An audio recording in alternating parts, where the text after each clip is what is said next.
I am smiling and laughing because I have full hands next to me here. I'll see if I can divert it.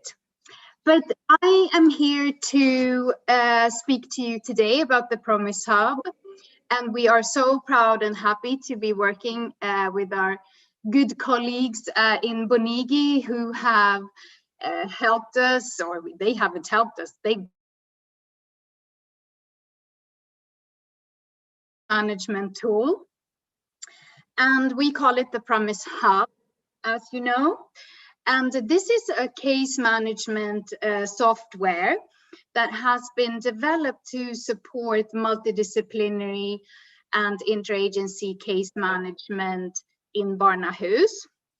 And what we're hoping to aim with this tool is that Barnahus will, using a simple way, record the daily events that take place within each case so that you have a clear and useful case management tool.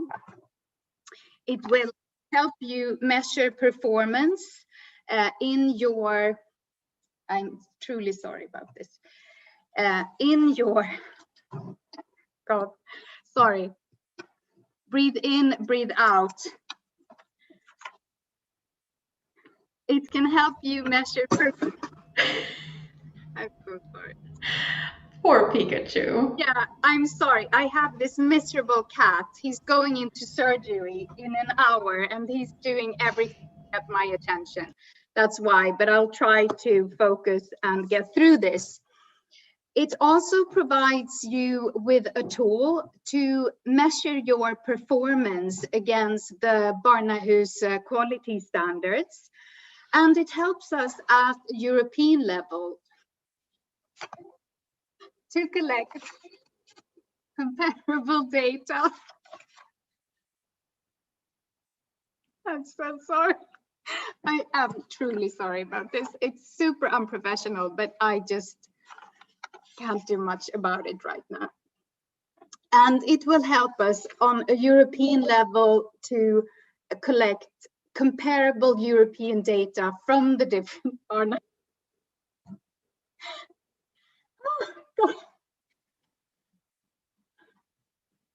Okay, which will help us get an overall picture of the performance of Barnahus, how you practice, what kind of cases you see, and we can use that data. I have a savior, thank you. And we can help that data to compare our practices and learn more about how we work in Barnahus and the cases that we see. So why did we want to develop this hub for you? So drawing on, Shana, please don't smile, it'll trigger me again. Drawing on international guidance and good practice, you know that the Barnahus quality standard number 2 and number 5 provides guidance for how interagency team collect and manage data together. And we have one specific standard, which is about continuous case tracking, where we would like to see that each Barnahus manages their data through continuous interagency documentation and access to relevant information about different cases. And we would like to support our members to do this in a way that respects international, regional, and national law on data protection, privacy, and confidentiality. So to support our members and our Barnahus to do this, we entered into this collaboration with Bonigi to develop this tool. And one of the most important things that come up in many of our conversations with you is actually how difficult it can be and how many constraints there are in sharing data between different agencies and documenting this data in a way that respects your national laws. And laws on data protection and privacy, they typically really shape the way that barnahus can share this data, how they can store the data. And as you know, in the context of the EU, we have the GDPR, which provides the legal framework, which sets out guidelines or obligations rather, as to how we can process and collect data.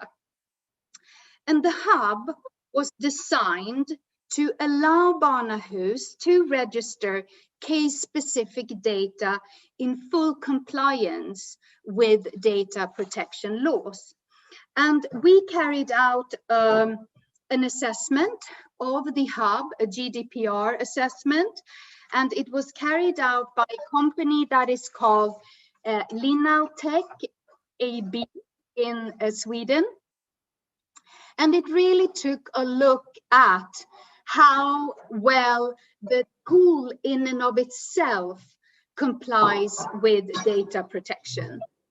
And this assessment concluded that, importantly, the hub has a legitimate purpose for collecting information, that it doesn't require requesting for permission to collect the information because it has this legitimate purpose, and the system only prompts collection of information that is anonymous. However, importantly, it's also concluded that there aren't no inherent risks in the software per se, but there are potential user-related risks. And these, for example, relate to insecure login and password management.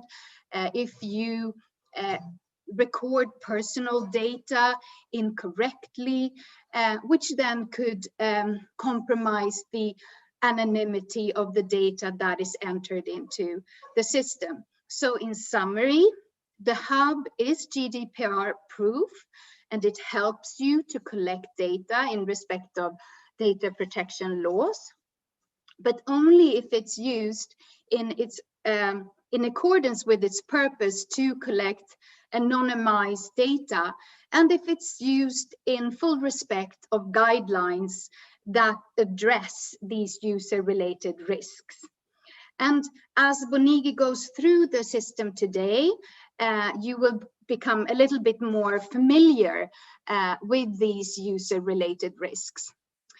And the reason I am emphasizing this is because we really want to provide you with a tool that is super helpful to you, but also that helps you collect data without compromising practice in terms of breaching national law. So before I hand over to Anders to present the tool, I'd like to emphasize that compliance with your data protection law can be done through appropriate attention to the correct deployment, management, and use of the Promise Hub. And this is your sole responsibility as the user. So the Promise Network or Bonigi, we don't assume any responsibility for any risks or breaches that is caused by potential incorrect and inappropriate deployment, management, and use. And that is one of the reasons that we're here today with you, so that we can go through the system and you can see all the amazing features of it, but also be made aware of some of the risks that exist. And they aren't many, but there are some that you need to be aware of. And before I hand over to Anders, I also want to finish by saying that we actually recommend, before you start using the tool, that you consult with data protection experts in your country, just to be sure that the way that you intend to use the system complies with your national tools. It may be recommended in some contexts to do a data protection impact assessment, and in other contexts you may decide that that is not necessary, but that's entirely up to you. So bearing all this in mind, I'd like to hand over to Anders for a tour around the hub. And I hope that you'll be very excited about the possibilities that this tool provides. And once again, apologies for the little mishap. I hope we can avoid it during the rest of this meeting. Over to you, Anders. Thank you. Thank you. Yeah, my door is closed and there are no cats in the room, so we should be safe, at least when it comes to me. Perhaps next time, Olivia, don't tell your cat about a surgery before it happens. No. All right. Yeah. Thank you, Olivia, for handing over to us. We have set aside quite a bit of time today to share with you the tool that Olivia has introduced us to now. And we're hoping to also allow comments and questions and feedback throughout the presentation. However, I think there are so many of us here today that some of the questions might not be addressed throughout the presentation, but keep track of them and send them to us later or post them in the chat if you don't get the opportunity to speak them out as we go through the presentation. I think that quite a few of you present here today, I have met at least, and some of you have even seen a brief presentation of the hub as it looked when it was in its beta version. Some of us met in Finland, some of us have met in previous presentations like this. But since there are a group of new faces and new names here, I think that today we will present the whole system from page 1 to the last page, so you will all get a good picture of the actual version of the hub as it is today. Before we start that, I would like to give you just a short presentation of who we are and why we are involved in Promise 3. Before I let my colleagues say hello, because I have 3 of them with me here today, I'll tell you just a short background of us as a company. About 15 years ago, we started out helping local authorities here in Sweden, social services authorities, with tools for their daily work. I'm a social worker, that's my background. I've been working within the municipality of one of the cities here in Sweden with children at risk and juvenile delinquency and so on. So my background was to work with inadequate systems, and I had an idea of what kind of system I would have needed to perform my work within the social services. And that's where we started a small company producing software for social workers here in Sweden. So when we met CBSS and the Promise Network and that group a couple of years ago, it was a pretty neat match for us to meet you guys, and hopefully it was a neat match for you to meet us. And together we created a beta version of the hub that we released perhaps a year and a half ago or so. Shauna, could that be right? A little over a year ago. Yeah. And the early version of the hub has actually been test run by Ireland, by Tusla in Ireland. So we've got some really valuable feedback from them as we have progressed from the beta version to the actual version that we are now ready to release. And today, I guess, is the release day of the hub. So we're taking beta away from the logotype today, and we're announcing the Promise Hub. So that's exciting for us, and hopefully it'll be exciting for you as well. So my name is Anders, and I'm project leading this from our end. And I would just like to take a short moment here to introduce to you Fredrik, Enis, and Hans.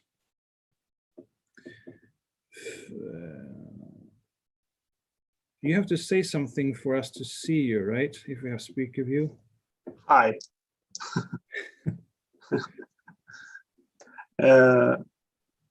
Yeah, okay. I am Fredrik, and I have been in the company since from the start also. I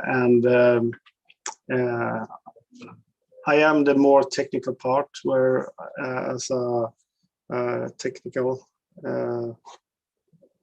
I have the responsibility to make sure that our solutions are technically correct and that we achieve a good user experience for our customers. That's me. Hans? Hi, I'm Hans, and I'm working as a CEO at Bonigi. And as this is a kind of milestone, at least for us as a company in this very important project, I told Anders and Fredrik that I would like to participate to see and to join you together here, because we are, after this meeting, start to plan for the rollout of the system to your countries. So that's, I think, that's a good opportunity for me to meet you all. Excellent. And then one of our lead developers, Enis. Hello, everyone. My name is Enis. I'm one of the developers at Bonigi, and I've been working with developing Promise Hub 2.0. Yeah. Excellent. And Enis is going to be an important partner for those of you guys who are receiving the hub into your Barnahus in months and years to come. So that's a couple of faces from Bonigi.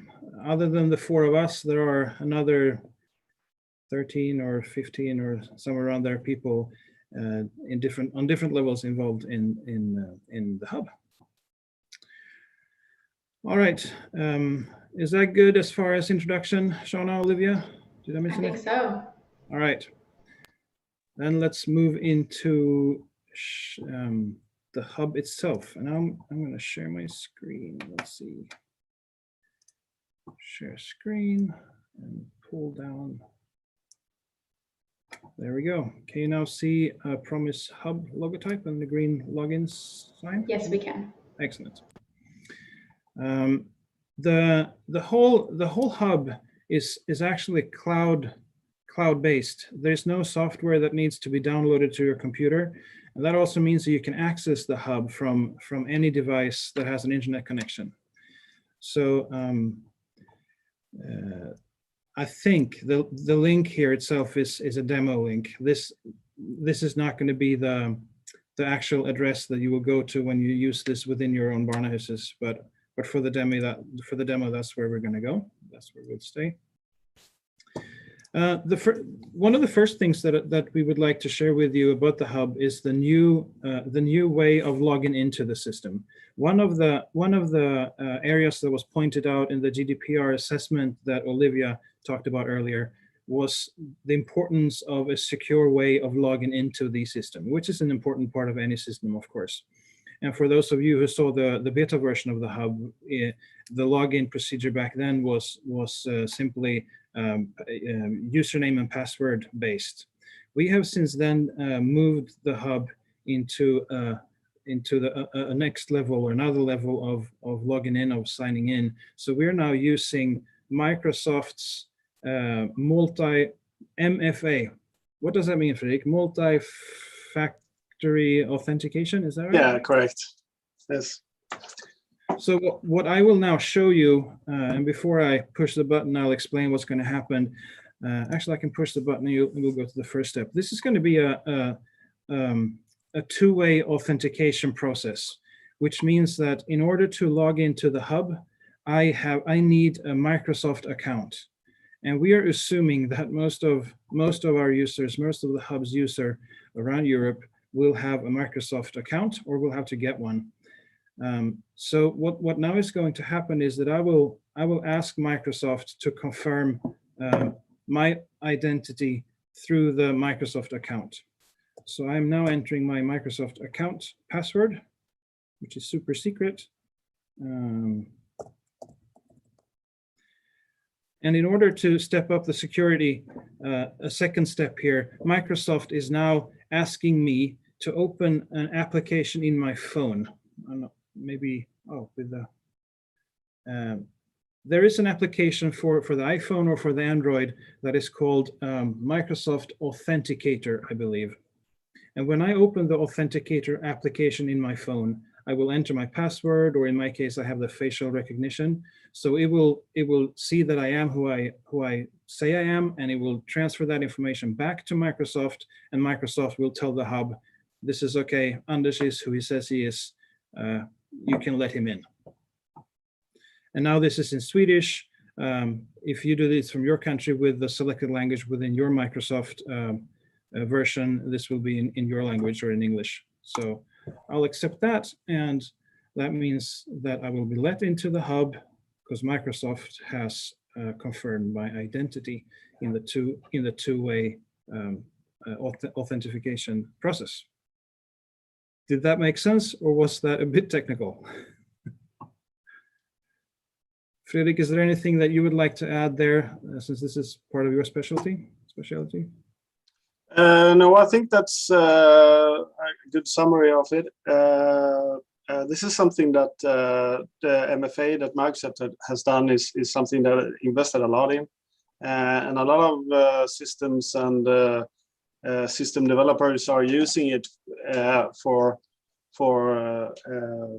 logging purposes, because it's sort of very many features and you can do a lot with it. So it's secure, and since you use your app, you put another layer on your authentication. So you need more than just your password to get in. So that's a good thing. And like Olivia said, the whole purpose with the data that is entered into the hub that we're going to look into now in the next hour or so, all the data is depersonalized. It's anonymous data. So technically, I guess the information itself is not sensitive, but regardless of the sensitivity level of the information, we want to make sure that the system itself is locked down in a way that entering it is not allowed for people who are not authorized. So that's why we have added this MFA authentication version of signing in. Now, what we see now is the actual system itself. On the left, there's a toolbar with different buttons or different entries to different areas of the system. The dashboard, which is the first area that we are landing on as we log in, is the main face of the system. And here you can, for example, change your language. The whole hub is built language. I don't know the word, but we can easily add another language here. So we could switch to Dutch, for example, and all the words and all the information in here is now in German. Or we can switch back to English, so most of us understand better. So that way we can easily adapt the system to Spanish or Estonian or Polish or whatever other language that we're interested in adding to the system. Now on the dashboard, on the face of the system, we have 3 entries, and these are the main areas that we think that as an everyday user, as a Barnahus worker, this is the area where you will mostly work. And to describe what happens here, I will start off by opening up a consultation. The idea here is that everything that the Barnahus does that has an impact on analyzing the work and afterwards be able to look back to see what did we do, how did we do it, what can we improve, what can we do different, and how many of this, how many of that. Everything is entered into one of these entries. And if I click the consultation, we end up in a list view, where the local Barnahus's all consultation cases are entered. And the difference between a consultation and a case is that a case is when we actually work with a child, with a person. A consultation is not a case that came to Barnahus. It could be, for example, a school calls and asks for advice when it comes to a situation that they're in. How should we do? With your experience from Barnahus, can you please guide us and help us? And perhaps that will turn into a case or to a report to the police. But at this early stage, it's more of a consultation character to this area. And then we have added the opportunity to enter a consultation into the system, because we know that this is a big chunk of the work that you carry out. So to enter a specific consultation, you click that Create Consultation button, and that will open up a view with a bunch of questions and a bunch of entry values that will help the system to help you analyze what you're working on and what you're doing. And none of these entries are supposed to be person specific. It's all anonymous. It's all well, it's not personal. It's anonymous. So I'll click through here just to give you an idea. What's the date for the consultation? It's today, the 19th, and the consultation was initiated by, in this example, the school, and it's a school from a certain part of our area. And in this case, we have a couple of Finnish municipalities, because this is where we demoed the system last. So this list will of course be different for each Barnahus. You will have your own area, your own municipalities, or your own cities or whatever. And this is the measure or the action that was taken. Perhaps further consultation or that and crisis management. This is a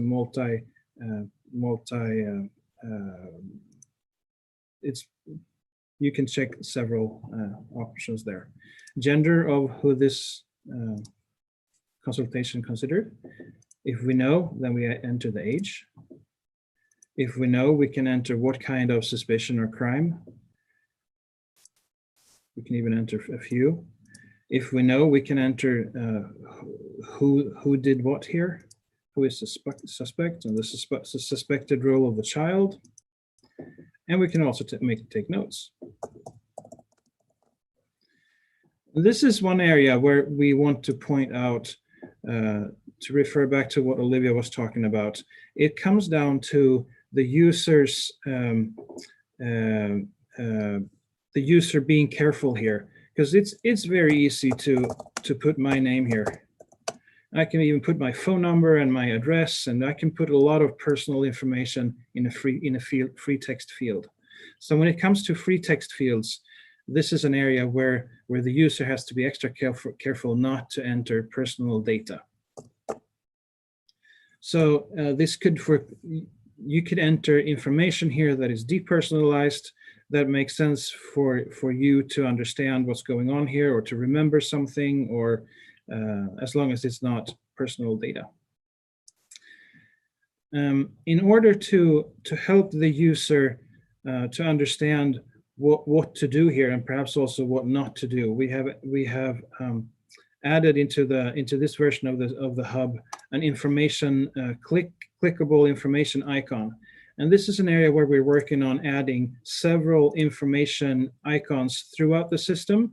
So if we understand that when it comes to suspected role of the child, or when it comes to measure and action, there's a lot of questions and it's not super clear how to or what to choose. You can expect in the future there to be an icon here with an information mark, and that will guide you on how to think and how to use this specific field of information. Because one of the main ideas of the hub, other than using the local Barnahus with their daily work, there is a basic idea also to mainstream how the system is used throughout Europe, so that we on a higher level, and when I say we, I mean, for example, CBSS or the network, on a higher level can understand how is Barnahus carrying out their work throughout Europe in different ways. So the more we can streamline how we enter data and how we all think about entering data, the better data we can get out towards the end of the system, or in the other end. Okay. Anders, we have a couple of questions that might be good to take here. Excellent. Panthea from Bulgaria wants to know about what you do with one consultation that involves several children. And Emma from London has asked about if you register each child in the system before you start with a case. All right. About the second question, because people always answer the last question first. And when it comes to a case, I'll show that just after this. So we'll probably cover that question when it comes to the case, because we're still only at the consultation. And on the first question, what do we do if it's siblings? It's a 7-year-old and a 5-year-old. I don't have a good answer to that. Perhaps that's something that we need to work out as a group, and perhaps there should be a little bit of information here that if it comes to siblings, add one of them, or perhaps we should extend so that you can add two, or perhaps we should just enter two consultations. I don't have a good answer for that. We'll take it up when we're working on the tooltips. Excellent. So I'll save this consultation and show you what happens. What took me 10 minutes to fill out and talk about will probably take 30 seconds for you when you work with this as in a Barnhouse. And what happens is that we have now added a fourth consultation to our list, our historical list of consultations. And we can, this little icon here, we can open it up again. Our experience is that after a consultation is entered to the system, it just sits there. And eventually we're going to look at the statistics of consultations, and then this information will be used. But usually you don't go back to a consultation to add information, because if you keep working with this child in the future, it's not through a consultation, it will be through a case, which we're looking at now. So what we just did, if I go back to the face of the system, the dashboard, we just click consultation and we entered a log post for a phone call that we got about a consultation. Any more questions there, Shorna, or should we go on to how to enter a case into the system? There's nothing in the chat right now, but if anyone has a question, you can feel free to unmute and speak if you'd like. Can I just say something? Mm-hmm. Anna here from Linköping. Hi. Hi. We are using this since 6 years back, I think, and about the siblings in the consultation, we just choose one of them, maybe the one that the person calling us talking most about, because we see it as this is a tool for us to just see how many calls we have had, the important thing is not to see how many children they have been asking about, because it's more like a case within the children, you know, they're asking about that. Maybe it's social workers calling us, is this enough for a planning meeting or not, and so on. So that's just how we have solved it. I just wanted to add that before we leave the consultation. Thank you so much, super valuable.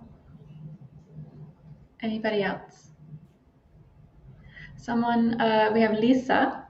Will there be an option to search for a certain consultation if they want to find it later?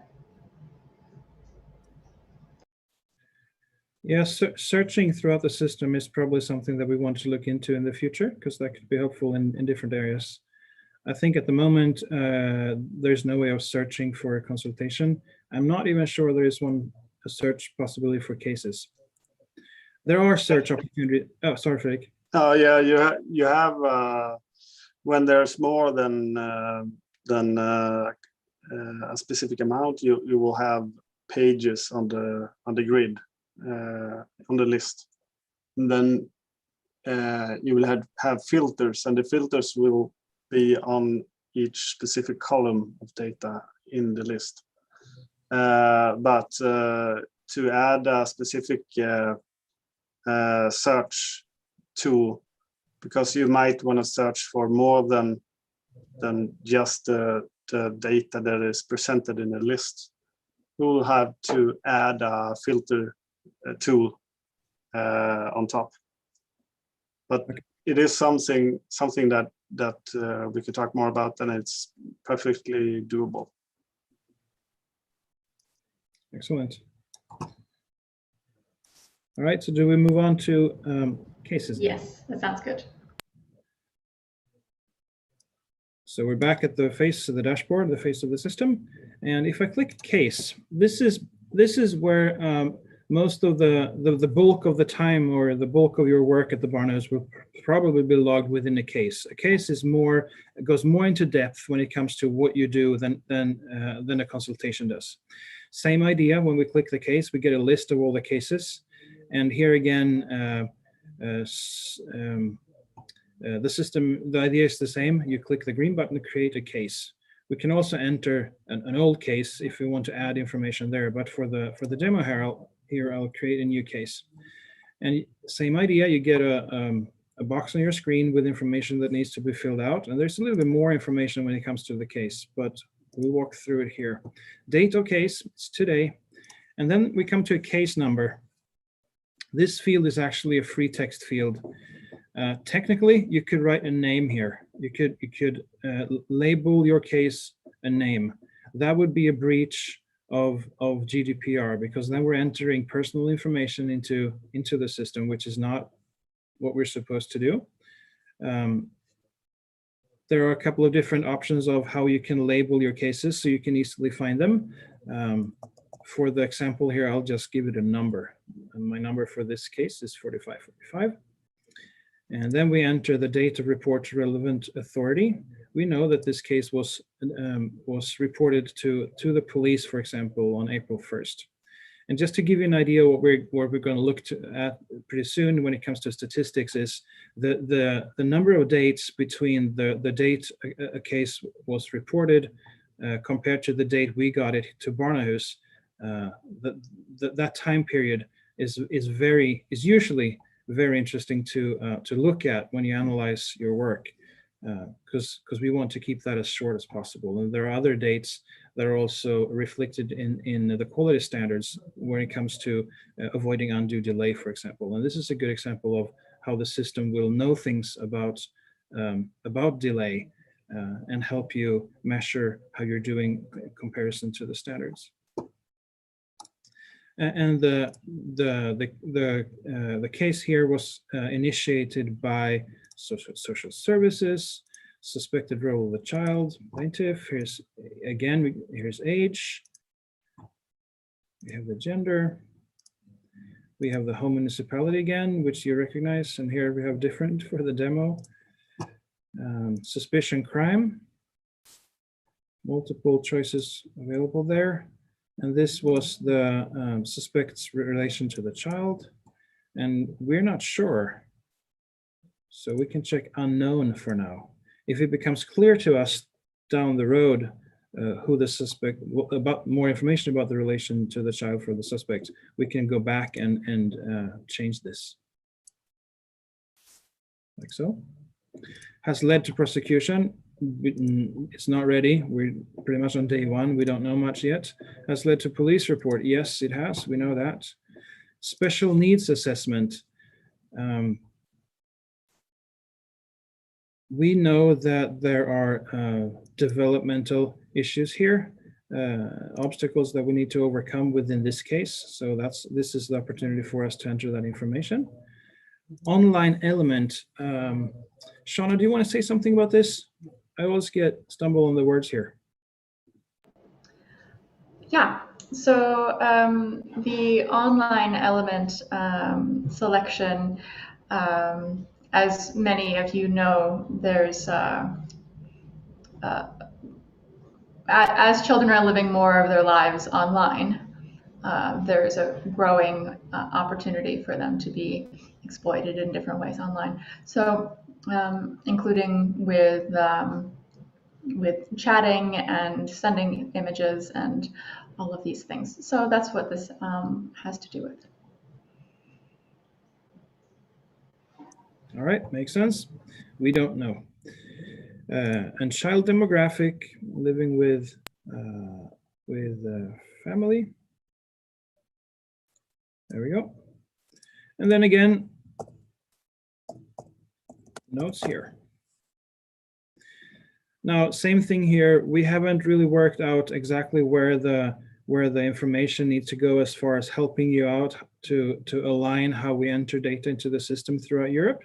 But this is, again, an area that we're working on. So you can in the future expect this little information icon to show up on different places throughout the system. Now, if I save this, what we just entered, we will not be thrown back to the face of the system. We will be thrown into the actual case itself. Oh, did I click it? There we go. Because the case has, all right, so we ended up with the list. Here we go. I'll open up case 4545. Because a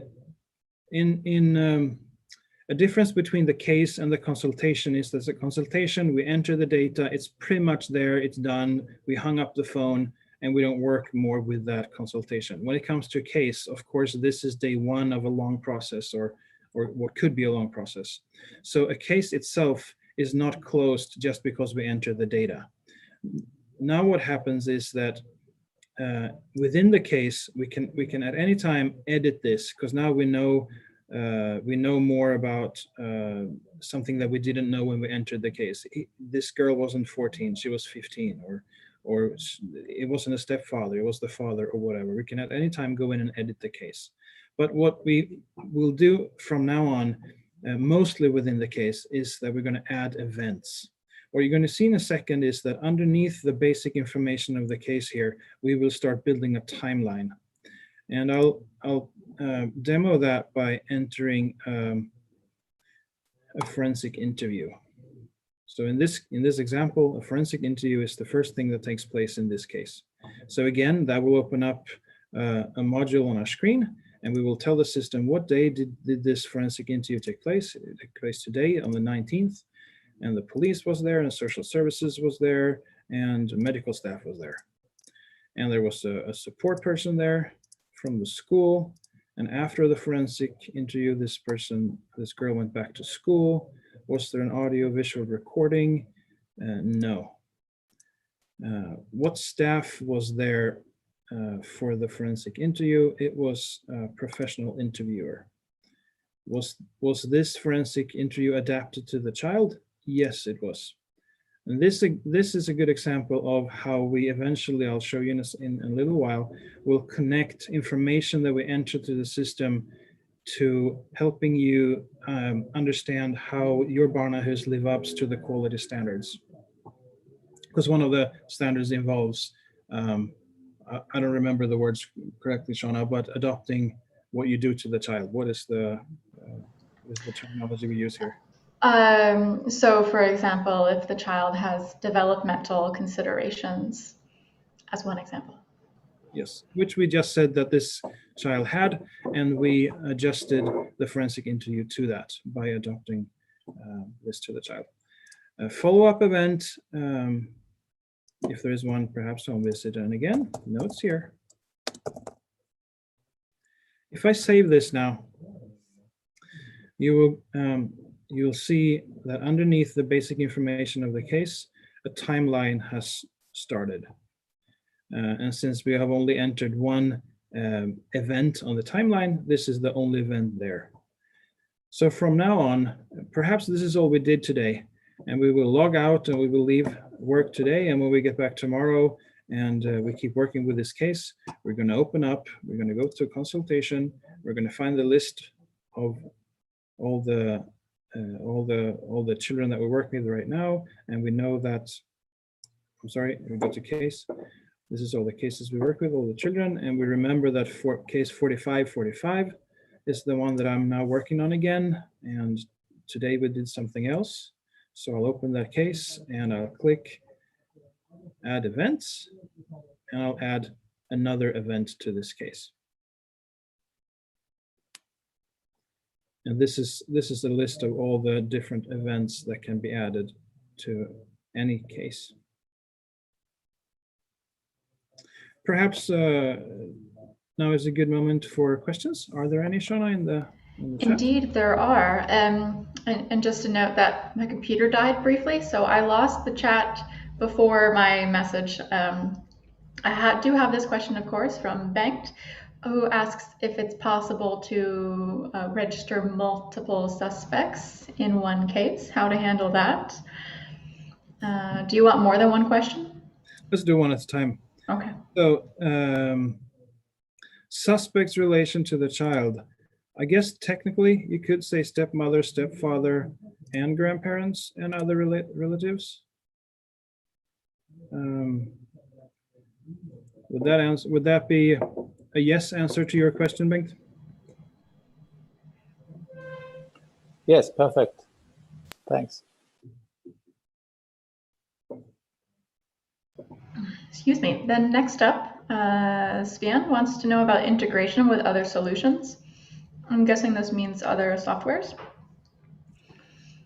As of now, there is no integration with any other software. Are there any specific software in mind that could be that we think about here?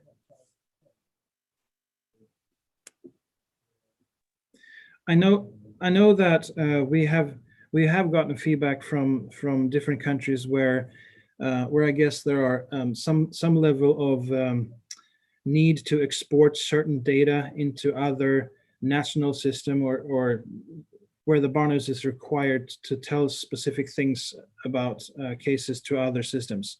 And if that's what we're talking about, we have had that in mind when we build this.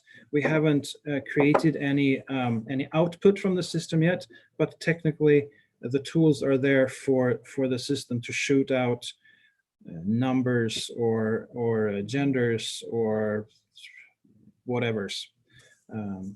But as of now, there is nothing already prepared to handle that. So Perfect. I guess you could say that what we're going to show later, the statistics is some way of outputting data and analytics from the tool. But integrations are something that we do a lot, and the system has no specific obstacles in integrations. So I mean, it all depends on the example or what you want to achieve.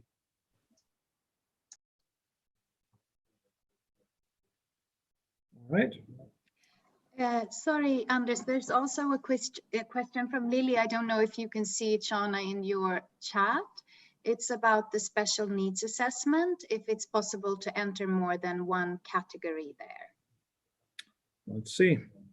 Yes, it is. It's a there's a fancy word for what this is, but multi-entry availability, whatever. You can say there's a tip, because I think this question will pop up a few more times possibly, and it's something. If you see a square checkbox, that's indication of that you're able to choose multiple selections. And Anders, if you show another Dropbox where you have no checkboxes, it means that you're only able to choose one. If I can interrupt quickly, there's a couple people in the chat who say that they can't see the presentation. So can you stop sharing and then try to start again? It might have been when I got kicked out. Okay. Because my computer died. I'll stop sharing and now I'll share again. So now I'm sharing. And yes, I can see it. Marius, do you also see? Is it okay? I assume it's okay since. Okay. So what Fredrik just talked about is if you see checkboxes, then multiple choices is available. If you don't see checkboxes, you can only choose one, because your home municipality will be 1, not 5, for example. All right. Mm-hmm. Before moving on, we have just another comment from Sven again. He was sorry, I'm guessing this is a male name. Please correct me if I'm wrong. He was the one who asked about integrations. The question is about, there is often parallel case processing, including in criminal proceedings, for example. Can information be reused in such cases? And just, as a background to that, that's one of the key things about Barnahus that we had in mind the whole time when building this system, that and you'll see a bit later that there's a neat feature for printing out the whole timeline of case events. So we're absolutely getting to your question, but please raise it again later if you still want more information about that. Excellent. And also, since the beta version of the hub has been used by one Barnahus, so we're very early in our user experience feedback process. So we're super eager to get this kind of feedback from you also as you're starting using the tool. Where can we develop more, and where can we hold back a little bit? All right, so I'll cancel that, and we're now looking at the case for 4545, and we looked at the timeline, and there's one event on the timeline. One event that is new for this version of the hub is the event that we call survey. And I know that this is an area where there is discussion going on how can we best use the survey. And what we've tried to do is to, through the tool, present a way of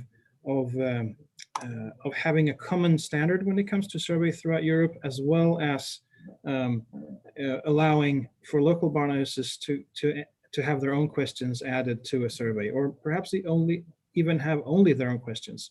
So we have tried to make the tool not limit where we want to go with this, but to open up as many doors as possible. So I'll just give you an idea of what it looks like now and how it works. The information box that pops up on your screen when you click a survey here is limited when it comes to information. I'll add today's date, and we can, there's a notes again if we want to say something, but most of all, what we get is a link. And the link here is consists of information in 3 areas, or at least it can consist information in 3 areas.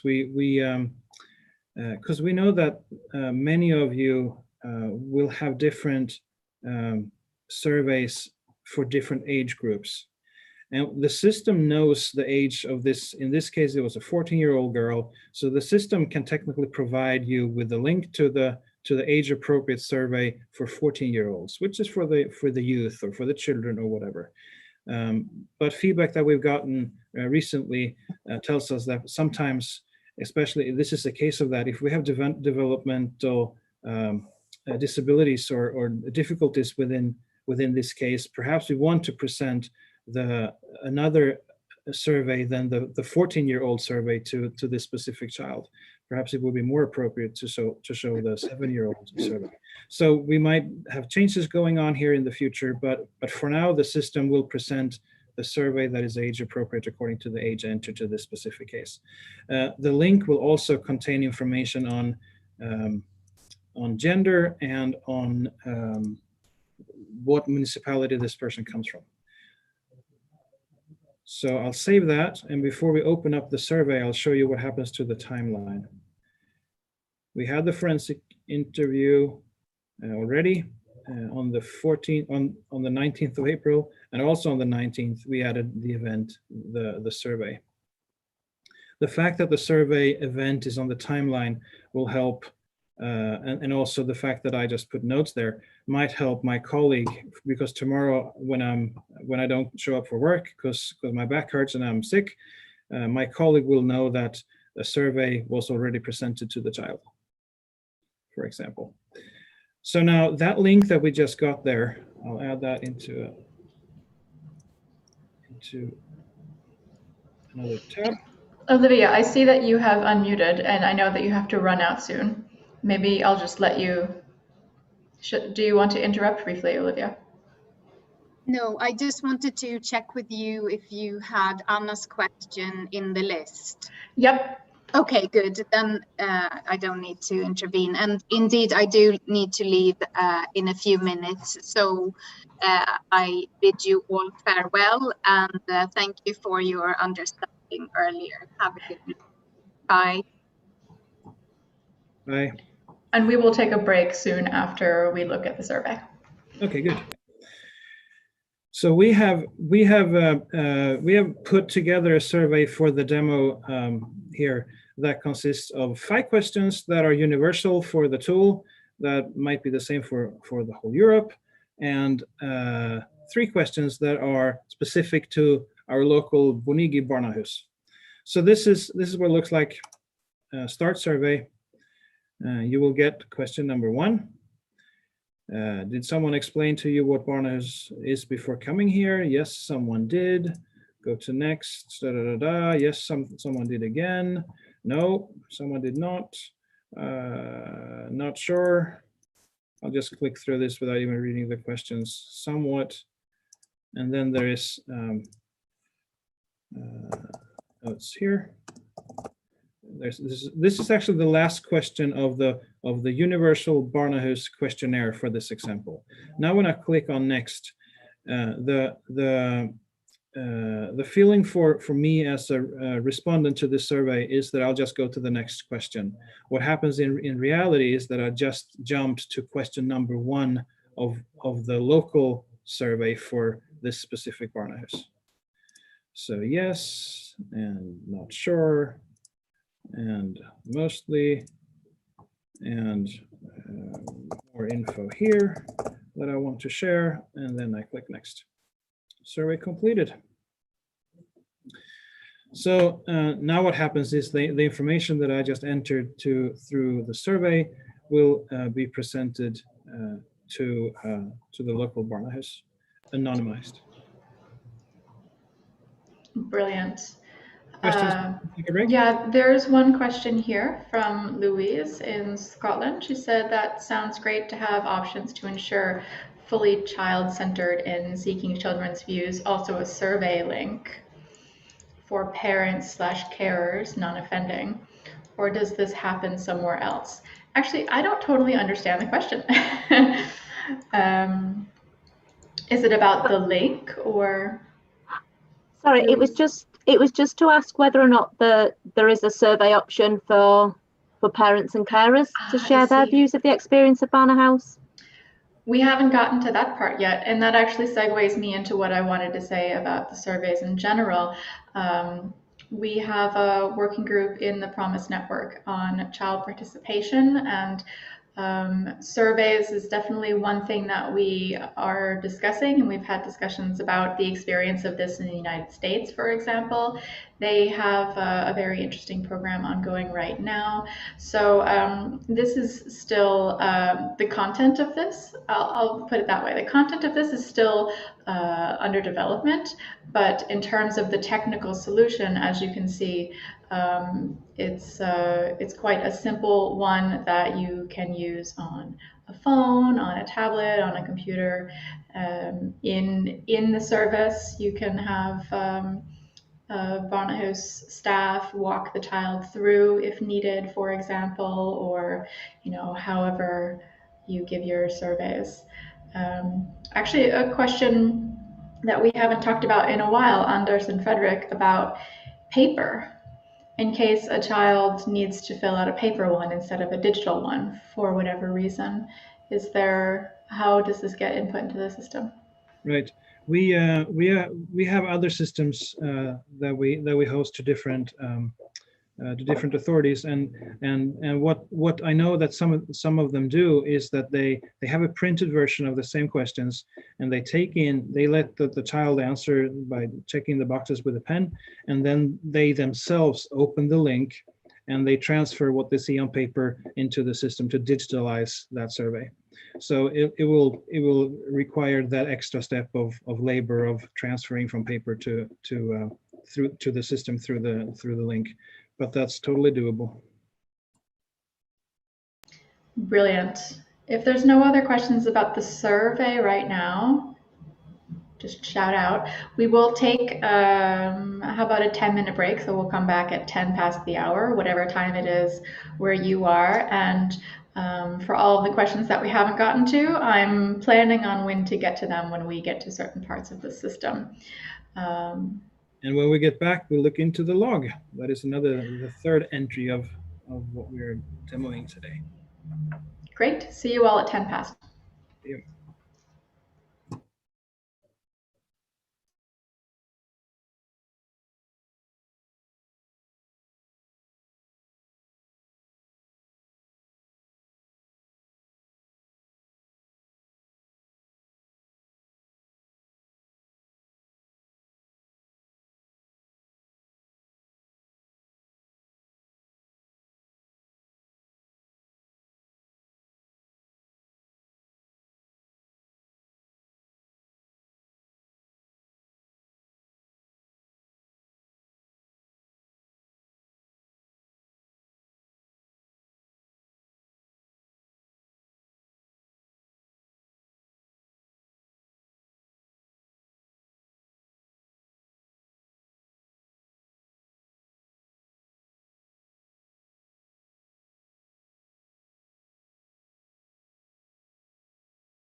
Mike, it was your very funny comment that almost caused me to make Olivia laugh again.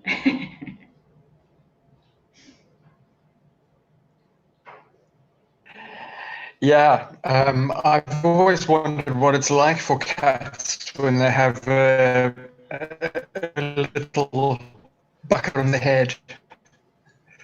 Is there something comforting about it? I don't think so at all.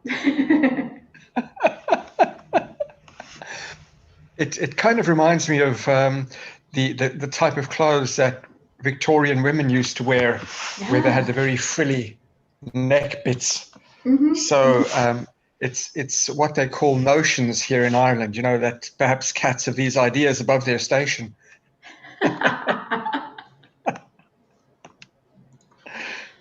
Funny. Say, how are things there? Yeah, things are all right here. It's plus 13 degrees, so that's spring in Stockholm. And it's overcast here. We've just had an easing of the lockdown, so people are allowed to move within their county. What's it like over there? Yeah, no lockdown like that. There's been some encouragement of like DIY lockdown in some regions, but kids are still going to school. I think this is the first week actually that my husband's oldest son, he's not doing half-time in school now. He's going full-time. So, because they were doing like a switching off and on. Oh my God. And so tell me then, what about working from home? Are people still working from home? Exhibit A. No, I know a lot of people are waiting to be vaccinated until they go back to the office. Yeah. Just to ring, this is the 30-second warning. So everyone who's listening in on our very interesting conversation about no COVID restrictions in Sweden, time to start coming back. But it must be such a relief for you guys where it is easing up a bit and you have a bit more freedom again. Absolutely. It's very difficult when you have to go past checkpoints to try and explain that you're going off to do a bit of shopping. And then, you know, we've come to the point where you try and find back routes which take a little bit longer to get you into town, but you get there. Goodness.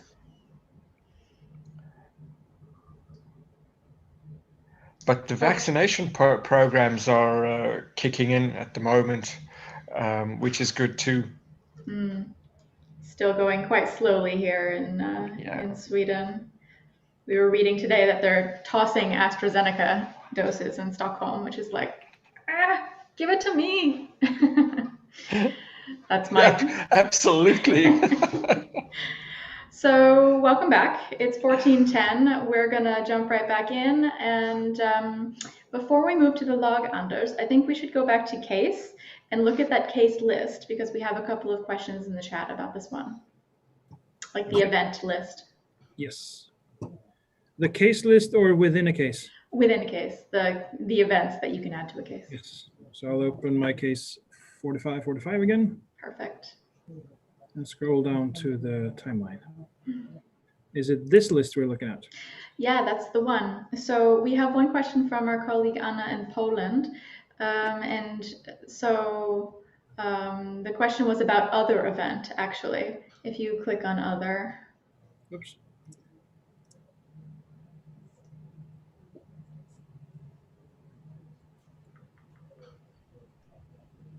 So that will open up this opportunity to enter. There we go. So this is an opportunity for, so what happens when you click this other, you're not adding event types to that list.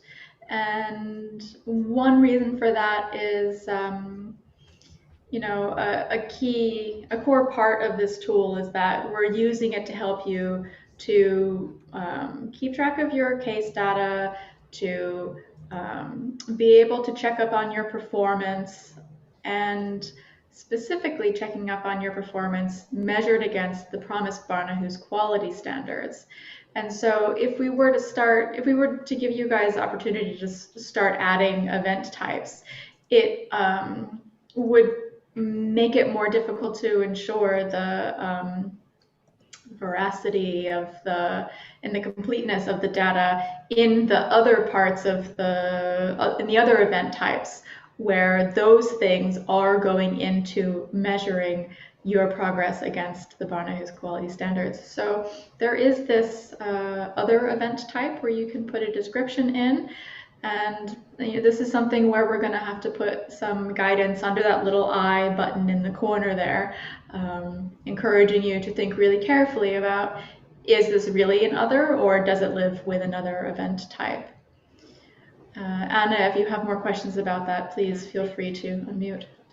No, that's it. Thank you very much. Great. And then if we can go back to the list again, there's another question about, for example, for therapy events,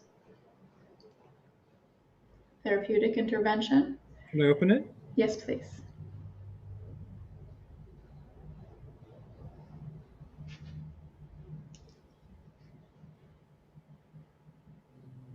Great. So the question was about separate events for assessment and treatment, I think was the question, I'm sorry, from Kostas. So if we can click under assessment here.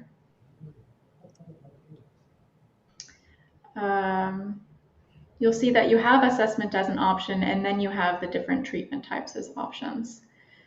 I'm wondering if we should rename assessment.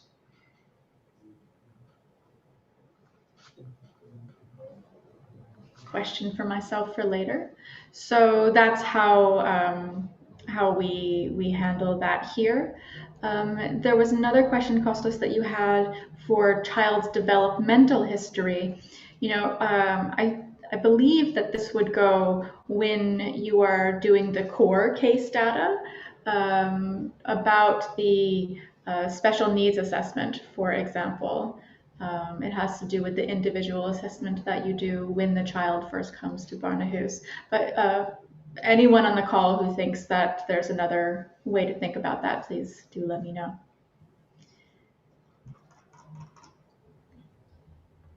Is there opportunity to amend or add to the list of therapy types? Absolutely. We know that there's probably some that are missing, or maybe in your location you have a slightly different name for it than we do on our end, and so things like that. So say we call it EMDR and you want to have the whole name, totally fine. That we could even see that as a translation issue in some of these things in terms of the localization. So then it's still mapped to the correct place in our statistics. And then in the case of new ones, it's just that we don't have them on the list yet, and we'd love to have them on the list for everybody. So you just have to let us know what we're missing. Thank you, Emma. Other questions on event types here, psychoeducation, play therapy groups. I'd love to have a full list of these things so that we can include them.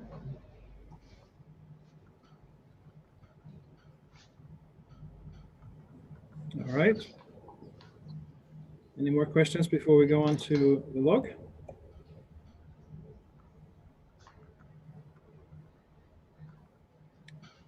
All right. We're looking good. Let's do it. Excellent. So we've covered consultation, we've covered case, which is the hands-on work and the work helping those who work hands-on when it comes to consultation. We also know that within the Barnahus, there's a lot of things going on that will have huge impact on your performance and on your opportunities, and what is important for you as a Barnahus that is not related to a case and a consultation. And that's the aim for, and what we're trying to cover within the log. I'll try to make an example here that makes sense. The basic idea, you will recognize it from the case and from the consultation. You get a list of previously entered, in this case, logs, and then there's the green create the log button that we also recognize from consultation and case. There's a list of possible logins or logs that can be created. And for the example here, I'll choose policies and procedures, and you'll get an example of how this works. So again, that will open up information to be inputted on the screen again. And in this case, we have to choose what kind of policy and procedure are we now entering information on into the system. And I'll choose interagency case management procedure / agenda. So that's the kind of log that I want to give the information about, or the system information about. Number 2, I'll enter this today. And then there's info that I think is relevant. And now this is a new feature for this version of the hub.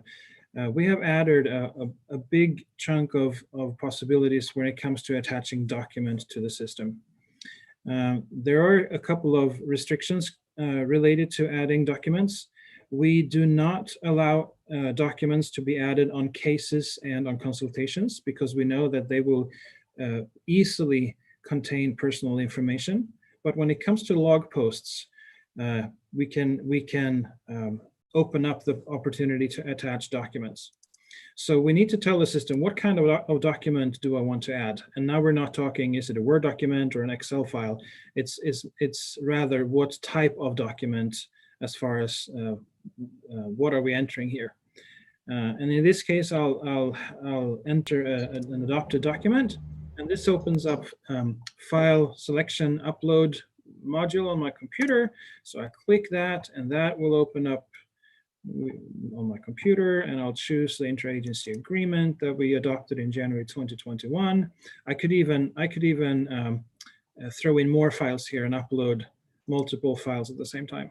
So if I click upload, I have now entered our interagency agreement from January of this year into the system under the log post policies and procedures of interagency case management procedures. Did that make sense? Shauna is nodding. So if I click save now, we'll get thrown back to the list of entered logs, so the history for the logs. And today I entered a policy and procedure. There are notes that I just entered there, and there are documents there. I can easily open up that log post to check it if I'm not sure that I entered the right document, or if I want to put other information here. Now, what this did is that it threw that document into my local Barnahus's file of important documents. And that file is accessible. We can access that through the entry that we call document here on the left. Now click there just to show you that now, since we're talking about that. And then we'll get back to logs, and I'll show you some more log opportunities. So today at 19 minutes past 2, this guy, Anders, added a document of this type with this name. And I can click here, and that will open up that view again that we just entered the document into, where I added the date and the notes. Or we can click that little floppy disk thing, which makes sense if you're old enough, but doesn't make sense if you're too young. And that will download the document to my computer. So in the document view, we get a list of all the documents that we've entered to the system. There's a possibility here, because eventually this list will grow and probably be large. We can filter this and only look at documents entered by me, or only documents adopted, or documents that were only entered after January 1st of this year, or there are a lot of search opportunities here to filter what kind of documents we want to find. So what we're hoping here is to make it easy for you to gather a lot of information at the same time, but most of all, what we do here and the documents we upload here is going to help us when we come to analytics in a little while, to help us assess how we're doing in comparison to the quality standards. Because this document in particular is a document that is related to one of the standards. We'll look at that soon. Perfect. You know, this brings me to a question that Fanny from Hungary has asked in the chat about the purpose of this section. So when looking through all of the standards in the Promise Barnahus quality standards. There's quite many that have not 100% to do with case data.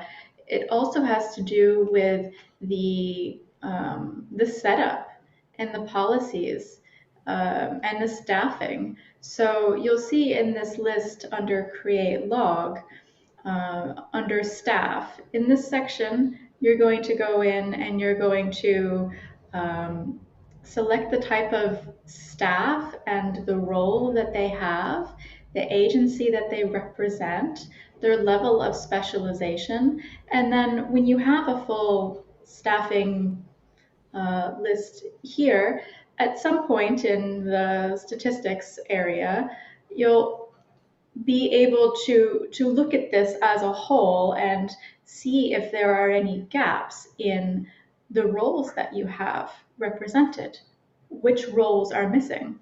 So that part is for you with your staff planning, and in the future for the goal that we have of establishing accreditation for Barnahus. This gives easy insight into if you, with your staffing on that level, if you're meeting the standards for staffing.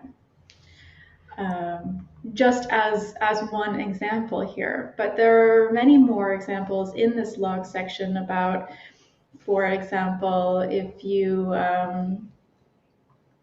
when it comes to data collection and participation in research and consultations that you have not on cases, but say, for example, with policymakers, and also with the document section that we were looking at before. Imagine that you have all of your policies and all of your core agreements, etc., all in one easily accessible place. And you have a system that's prompting you to review if this is still a good policy or if it's time to update it.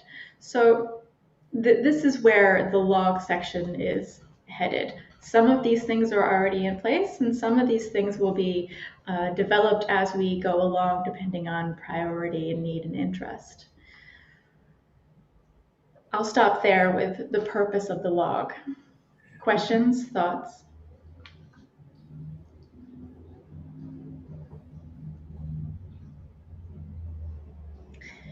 And then there's a couple questions about document uploads. Mm-hmm. I think the thing that I want to emphasize about document uploads is that no personalized information.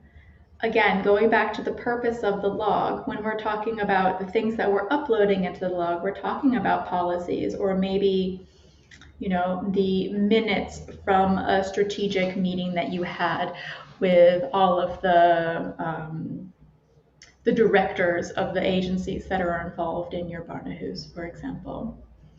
So can documents be from existing criminal cases? I don't see how that would be applicable in this section. Can you upload documents to cases, example, referral form, etc.? Anders said a bit earlier that that's not relevant in this tool, specifically because we were going for a GDPR safe tool.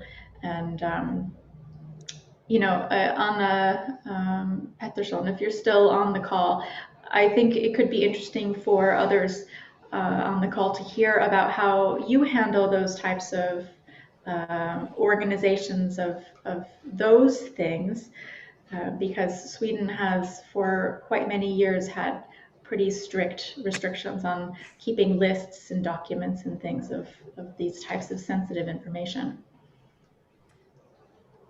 Okay, Shauna, can you just please repeat the question? Yeah, so in terms of, the question is about uploading documents like case referral forms and strategy meeting notes having to do with cases itself. Since it was actually your Barnahus that commissioned this software in the first place a long time ago that we have now iterated on. I guess the question is, how do you handle those documents outside of the system? How do they connect in a safe way in terms of personal data safety? Well, as today we have in Bonigi, as Anders shows here, it's just anonymous, of course, and it has always been since we started using it. But we do have personal numbers and names written down on paper, actually, at our barnahus. But I know some barnahus in Sweden don't even do that. But we have had a kind of okay from the head of the healthcare in our region to do that. But we're very, very careful how to use all these, or not. I shouldn't say all this information, because it's not at all as much information actually. It's just the name, person number, extremely short notice where what has been decided during some meetings around the child and so on. Very, very little is written down. But it is an issue in Sweden, how to kind of collect the data you would like to have. And as I said, some barnahus in Sweden, they have everything anonymous. And yeah, that's kind of, each authority have their own documentation, you can say. That's how we have solved it.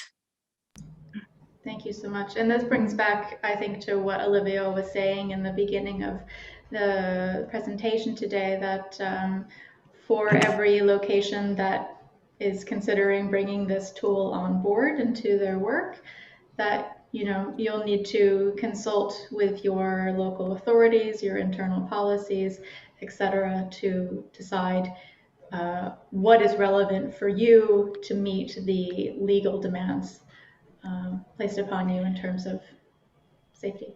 Can I add something, Shona? Sure. Yeah. Before we started using Bonigi, we had another system, and in that system we had we had numbers, like me, Anna, had number 3, for example, and that number we gave to the social welfare service, to the social services, to the police, to the prosecutors, and the child and psychiatry, and they had the key, so they knew what that child was, and so they could put in that some information in the system, totally anonymously. But then I checked with the data inspection, as it's called in Sweden, and we realized it wasn't allowed to do that, because even though a social worker and even though a police officer just put down anonymous information about the case, and we can see it, it was enough that we had the keys to know who that person was. So we weren't allowed to do that. Do you understand what I mean? But Bonigi is okay. The way you do it in Bonigi is okay, because we at Barnahus are the only ones putting in the information. Sure. But we can't use letting the social workers put in information that we are not allowed to have, if you understand what I mean. So that's the difference. And so it's very important to check out the rules and even though we think it's all anonymous, it's not that easy. Yeah. Thank you. And the entry of documents into the hub, I don't think any barnahus will be able to look that as their only source for documentation storage. This is a help in a certain area, and when it comes to the quality standards and when it comes to some of the procedures involved in keeping good standard of your barnahus. But there will be several documents that will never ever fit within the hub. When staff goes on vacation, needs to be stored somewhere else. And also, I'd like to emphasize one more thing that you touched on, Shauna, that I think is a good answer to why are these documents important to keep in the hub. Some of the documents needs to be renewed on a regular basis, once a year or every whatever time period. And in the extension of the tool, we have an idea of the tool actually bringing that to your attention, that this document hasn't been uploaded for 13 months. Perhaps it's time to look into reviewing it or changing it or confirming it again. All right. If there's no other questions about the log section, or at least where we are right now in this discussion, I don't see anything new in the chat, but if anyone would like to just speak up, please do.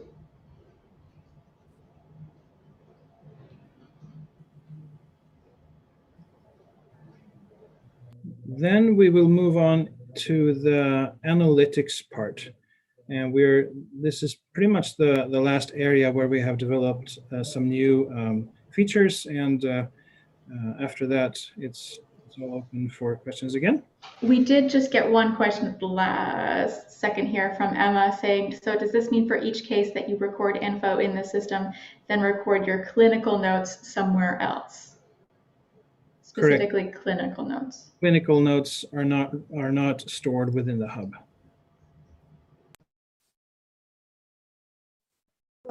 Shona, may I just try to make a short brief, just to be sure that I understand everything. Yes, so the problem, it is no problem, but I think all of us are obliged to keep very thorough and detailed notes for the cases in our own systems. So if we'd like to use this hub, somehow we have to put the same information, but with less personal data on this system, and then at the end we will have very precise statistical data, right?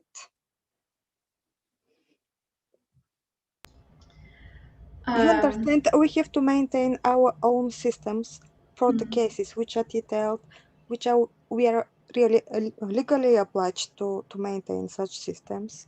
And yes, if we want to have this type of statistical data, we need more efforts to systemize it. And if we put the information for the cases here, then we will have, how to say, more speedy way to have this analytical data to analyze how our services work. But still, we have to put the same information into systems. Well, in terms of how to put this, so for your clinical data, that is much more detailed, as you said. That doesn't live here. But in terms of getting the comprehensive statistical data on your Barnahus performance, which not only is showing your performance against the Barnahus quality standards, but it will have a lot of other abilities, which we're going to see in the analytics section that we're going to move to now, that you'll be able to use to show your performance in many other aspects, for example, to donors and to lawmakers and things like this, so that you can justify continued funding, so that you can do all of the different kinds of reporting that you need to do to, you know, your board or whatever, and also advocating for different kinds of laws or, you know, resource planning, for example, so that you're able to get more funding for, you know, different kinds of cases that are growing in prominence. So that's what I wanted to say there. And then I saw that Anna has her hand up. So maybe your comment is specifically on this point right now. I also see that you're adjusting, moving to a sunny spot of your living room. And then Emma, I saw that you also want to say something. So after Anna. I'm sorry, bad planning about the battery there. Yes, of course we have a lot of other information to put in the healthcare system, for example, or the journal, as we have cases like in crisis intervention and so on. But for us, it's totally different information that we put in Bonigo that we put into the journals, because all these things that you want to put out of the system, the statistics from Bonigi, we can never find that in the journals, in the healthcare journals at all. So yes, in a way it's double work, but for us it's so totally different work. So there's no question that we had to do both. Yeah. Emma, on to you. Yeah, I guess I can see that it would work really well if the place where you record the information about the children, the clinical information, is maybe, so when we used to have perhaps a paper medical notes where we would write down the examination and what we saw, and we would write down what happened in a therapy session. I can see that this would be useful as a separate data tool. But in the Lighthouse, we have an electronic record which allows both at the moment. So it allows us to write down the detail of what a child says in a counselling session and what was in the medical examination, as well as pulling this data. So I think for us this might feel a bit like a backward step, because we'd be going from a system that just collates the data. Yeah, and I think I'm understanding it correctly. Absolutely. We recognize that the system is perhaps not going to be relevant for everybody, and I'd really love to hear about how you got around privacy considerations and such. Maybe it has to do with who different owners of information there. Yeah, well, I guess it's because it's not what you're trying to create here is something different. This is a database that's going to pull information from all the Barnhouse, and so therefore it has to be completely anonymous. Whereas our system is only accessed by professionals that work in our Barnhouse. Obviously they're from lots of different agencies, so we had to sign a complicated information sharing agreement because we see police information and they see the doctor's information, the detail. But I guess the difference is that our data doesn't leave our system as it is, because it's not anonymous. The reports only leave once they've been anonymized. So I guess that's the difference. Your system allows comparison across all the Barnhouse, which is really helpful. And it's also built in mind with a country that has extremely strict data sharing policies. Yeah. Yeah. Okay, that makes sense. Thank you. Thank you.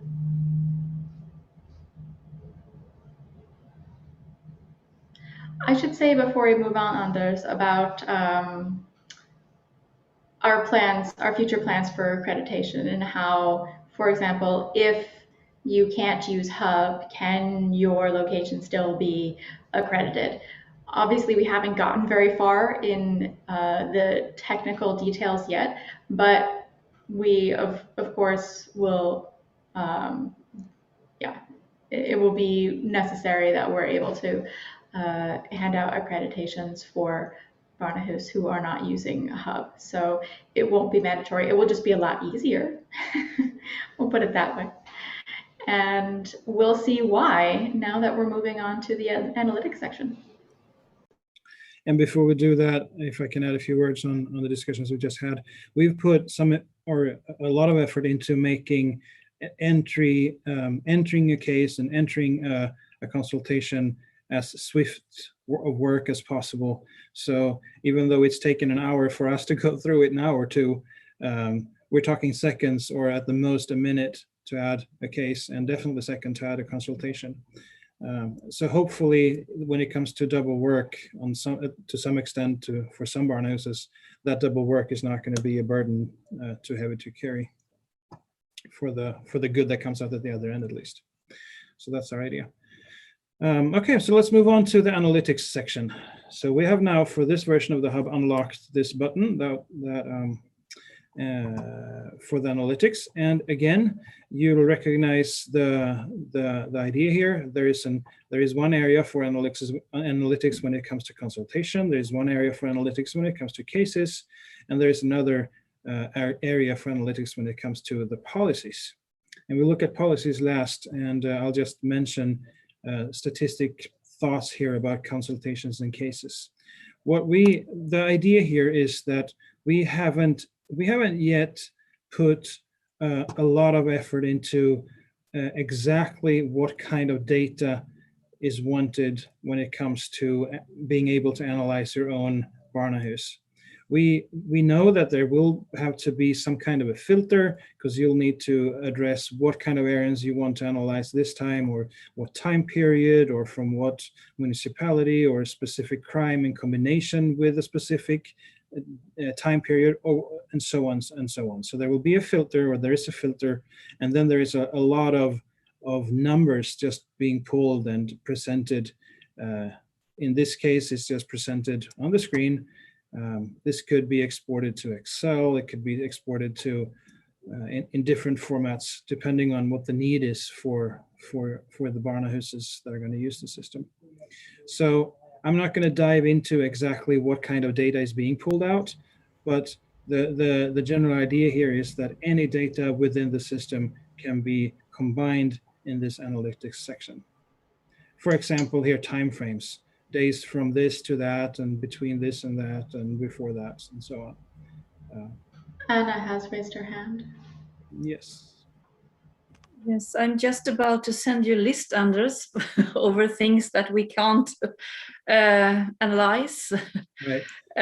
Because that takes days for us to figure out some analysis, since we can't use Bonigi doing that. So I'm just about to, I know I've done it before, but now it's time for list again. Okay. So for us, I really want to emphasize how important it is that you can get out all the things you put into this, that you can choose to get it out of the system as well. Yeah. And just for the rest of the group here, we have hosted a Barnahus system here within Sweden for maybe 8 or 9 years, and Anna and her Barnahus is one of the users of that. The Promise Hub has taken its inspiration from that system, and that's where we first met with CBSS.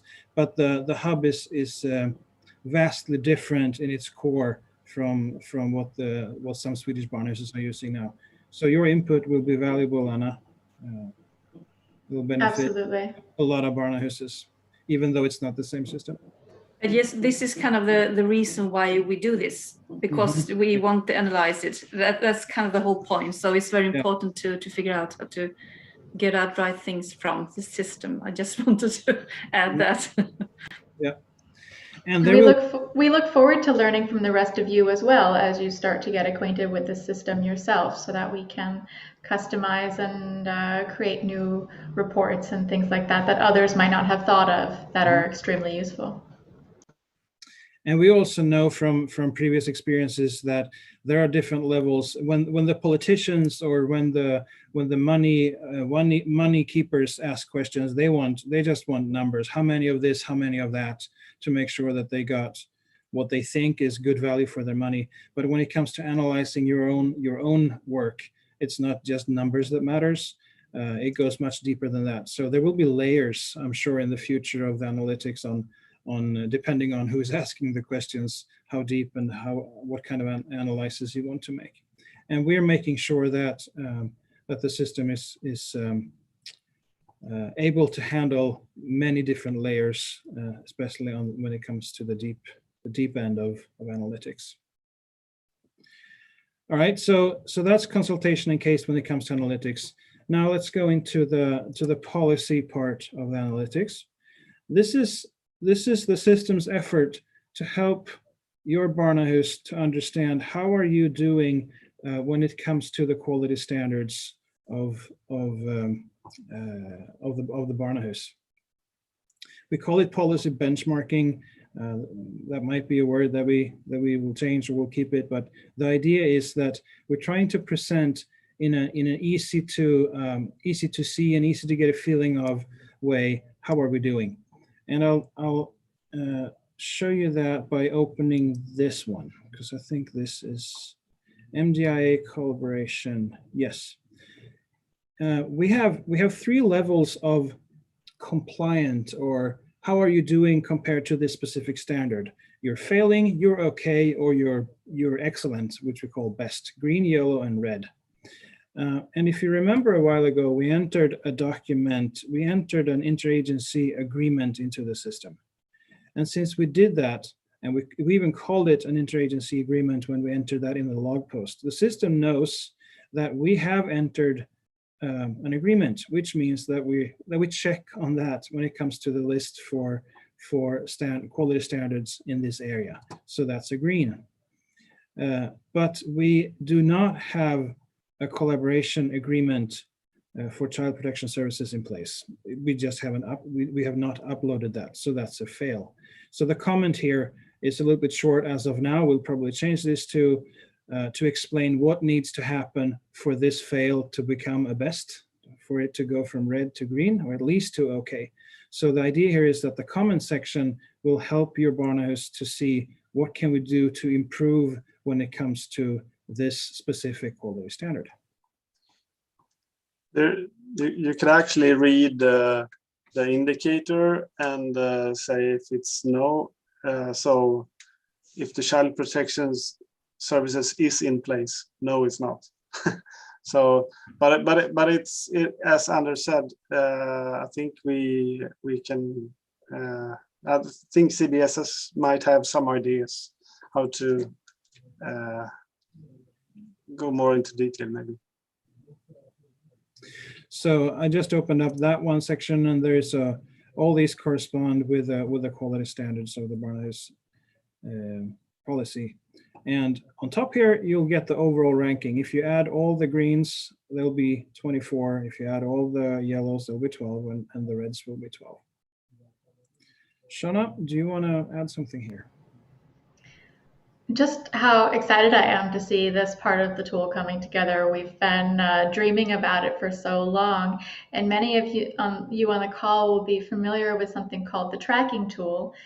And you know, the reason why we got connected with Bundigi in the first place is we wanted to take this tracking tool to the next level. This very binary zeros and ones, yes and no, for just a handful of questions was not even close to being enough to being able to capture the nuance that it takes to really see if the Barnahus is meeting the standards. For example, even here, and there's a lot more things that are being put in, a lot more calculations that are being put in than what we see right now. You'll see in a later version how many of them there really are. Hundreds. Sorry about that. But for example, it's not enough to just have the policy, but also when you have an internal consultation about how well that policy is working, what grade do you give yourself? And so all of these little pieces of the puzzle come together about how the Barnahus is working, about how you're working with your cases, and also results from the surveys with children and eventually caregivers as we get there, will come to bring a well-rounded picture of how your whole service is working. And also it will be very clear which areas you might want to focus on in the next period in terms of getting new resources or having some new trainings or what have you. So that's, I think, what I wanted to say on this. It's so exciting to see this come together, and we're really excited to get your feedback. From where is all of this information gathered? It's gathered from the information in the log and from the cases. So to some extent from the data that we entered as we let a new Barnahus into the system. That's right too. Yeah, when a new Barnahus brings the system on, there's a series of questions that are about customizing to your location. So for example, in one country, it might be that there isn't a mandated target for like a timeline between two case events. So you can pick one that you want to target for, versus in another country, maybe by law, you have to do this thing within 2 weeks. So then you can set that as like, this is your legal limit. So there's different customizations there as well that have been fully thought out with the Barnahus quality standards as our framework for this entire tool. Fanny notes in the comments here, honestly, benchmarks could be a little overwhelming, but so useful and important to monitor our work and reaching our goals. Absolutely.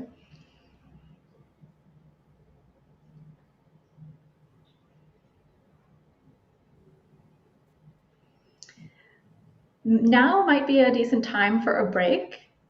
And then when we come back from break, maybe you will have had a time to reflect a little bit more on this. And I think we're just going into a question and answer session from there.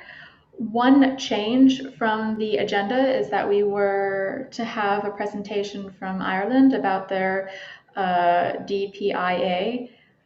Goodness, the translation of that has come out of my mind.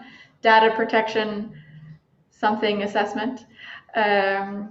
Unfortunately, our presenters were called into other things.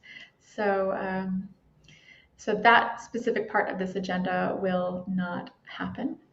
So yeah, let's come back at, let's say 5 after the hour, 5 past the hour, and we'll take any more of your thoughts and reflections at that time. And we'll see you then. Excellent. Thank you.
This is the 1-minute warning before we get started again for the last part of today's session.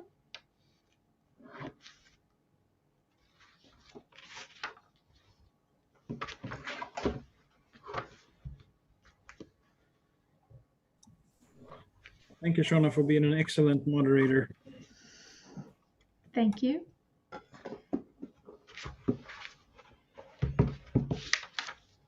I feel like everyone is a Zoom pro these days. I remember, back a little bit less than a year ago when we had the kickoff meeting for Promise 3 and, had to give very clear instructions about muting and change your name and all, and now we're just like, no, Yep, not needed.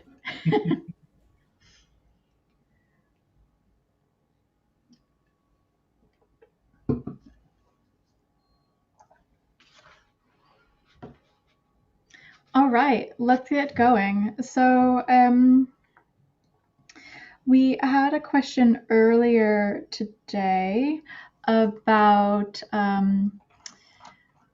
it was a question about having different instances of the database. So for example, I think the question was getting to seeing statistics for individual locations versus region versus country, for example. So maybe this is a good opportunity for you guys to discuss that level of the analytical things. You guys, as in the Bonigi people? Or That's the one, yeah. Okay.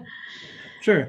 If I understand your question correctly here, Shona, about the different levels of how we can pull out data, right? Yes, exactly. And maybe also saying something about how the limit when it comes to anonymizing the data and how many cases you need, for example, to be able to pull out the statistics and such. Okay, sure. There is one of the main goals why the hub is put together is to present an anonymous way for barnhuses throughout Europe to not only benefit their own work by having a good tool to enter their work and share between colleagues, but also to enter information that will be valuable for more than just yourselves or the own area. And the way we have cut into this in different sections or in different layers is that we want the system to be able to present data that is valuable for the local barnahus to analyze their own work. We want the system to be able to present data on a national level, to say something about the country's status when it comes to how we're working with barnahus and what areas we are exceeding in and what areas that we can develop more in. And then on top of that, we would like the European level, of course, to see how is Barnahus as a moving doing in Europe. And something that we have experienced from other little tools that we're using here in Sweden that we have been providing over the last 10 or 15 years to social services here is that when networks of specific groups meet between cities or between areas of the country, if they use the same system, they can compare and they can learn from each other and what do you do to have such good grades in this area and what did your journal look like. So we're hoping that the tool can provide that level of information on a local basis between barnahouses, on a national level, and also for Europe as a whole when laws are being made in Europe, when budgets are taking place and other European big things are going on. This should be a great way to back up information when it comes to the Barnahus area. Was that in the area that you expected, Shona? Yeah, I think. Did you say something about how minimum number of cases for the depersonalized, in terms of not being able to identify cases based on the statistics? No, I didn't. This is a Frederick question, I think. Yeah, I would say that we haven't actually defined that.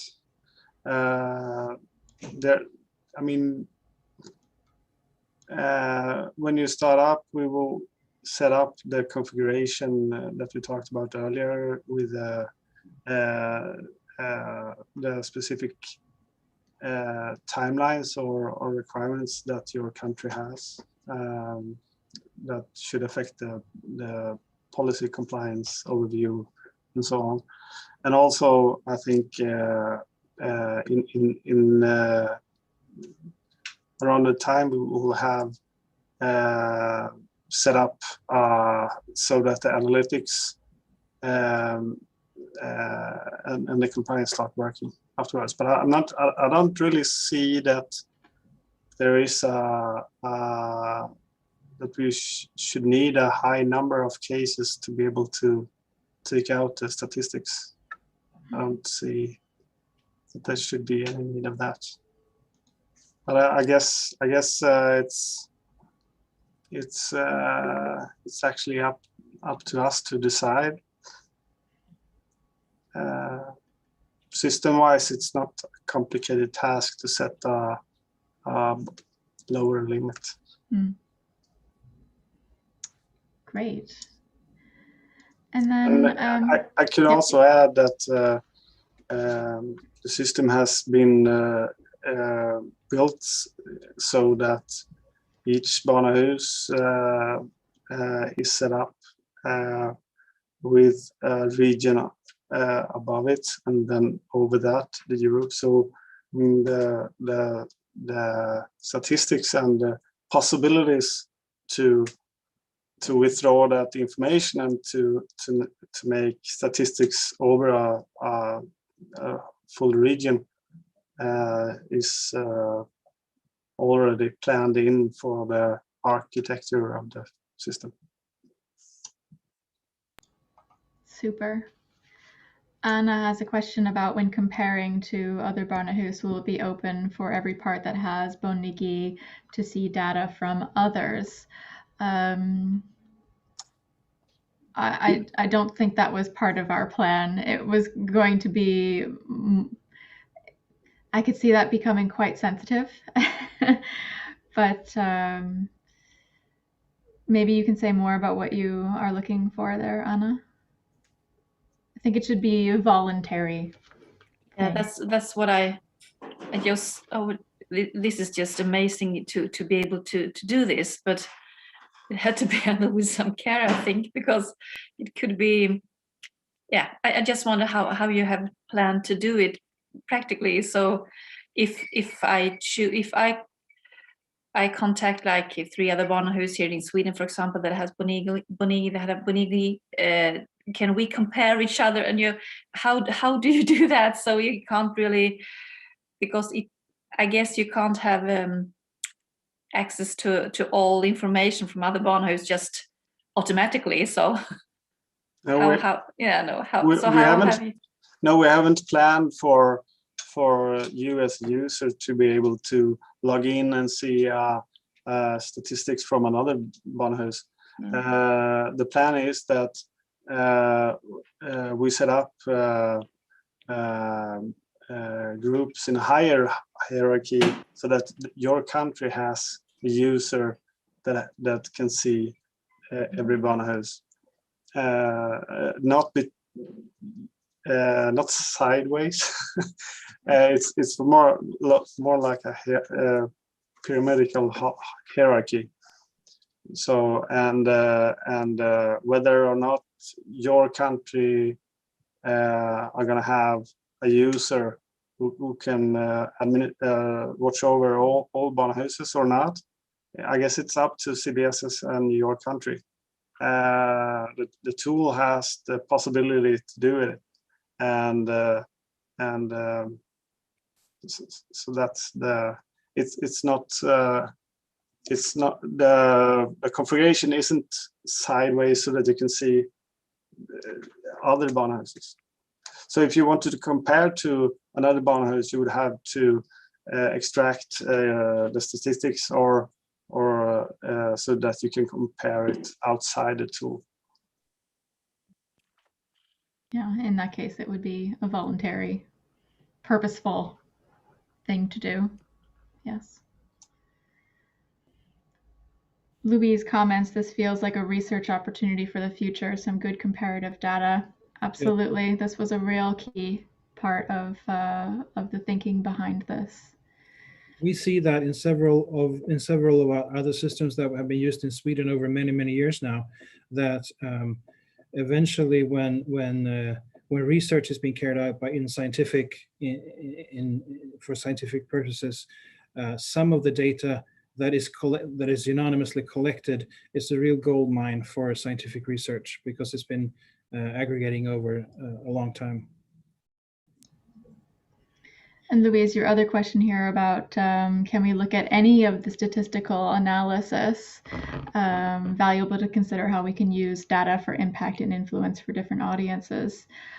As Anna mentioned earlier, we're really taking an open approach to hearing all of the possibilities to look at the data that's going into this and what could be used for these purposes. Yeah, like I suppose, thanks, Shona. I suppose a comment there is that sometimes in terms of like how you create systems to support kind of data inputting, there can be a lot of focus on, you know, the training and the skills around that. And yet actually then how we do the analysis and then how we use that for impact, you know, is huge potential here, but actually there's less focus on that. So sometimes it's just about, I feel, how you support people on the journey of using data, and for people, we talk about it in terms of feedback loops, so that people can see that the time and effort and resource of inputting into systems results in things that is really useful for services, that helps us to reflect and develop and evolve our kind of services. So I suppose it was a comment on that. So I realized that at the moment you'd be putting it, well, maybe with the island we'd be able to do it, but you'd be putting a lot of kind of just test data in, but it'd be just nice to have a look at what it looks like, you know, what it kind of starts to feel like, the timelines for children and any of the kind of aggregate data, you know, how that starts to look, so we can think about, well, that's how I'd use it with a funder, that's how I'd use it with a lawmaker, that's how I'd use it, you know, at a community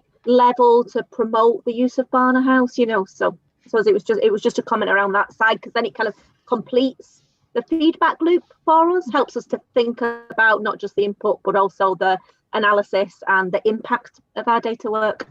It's really good feedback. Thank you so much. Definitely for our ongoing communications about the tool, I'm going to keep this really centrally in mind.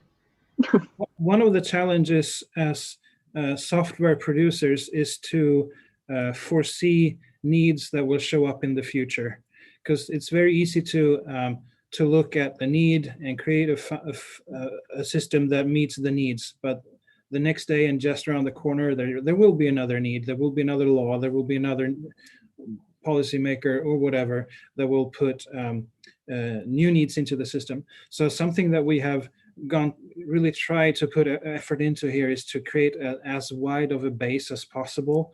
And when it comes to statistics in specific here, we haven't even closed the door on the possibility. We haven't made sure that we're creating data in a way that it can even be exported to the top of the line analysts and other systems that analyze data.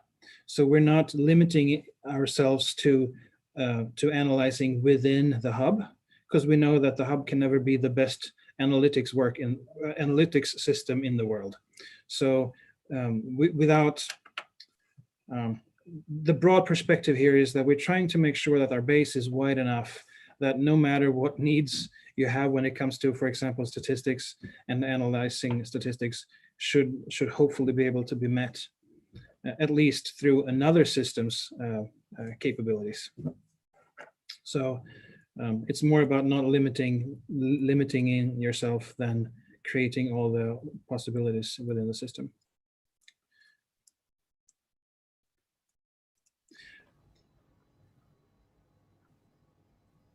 Were there any more questions, Shona?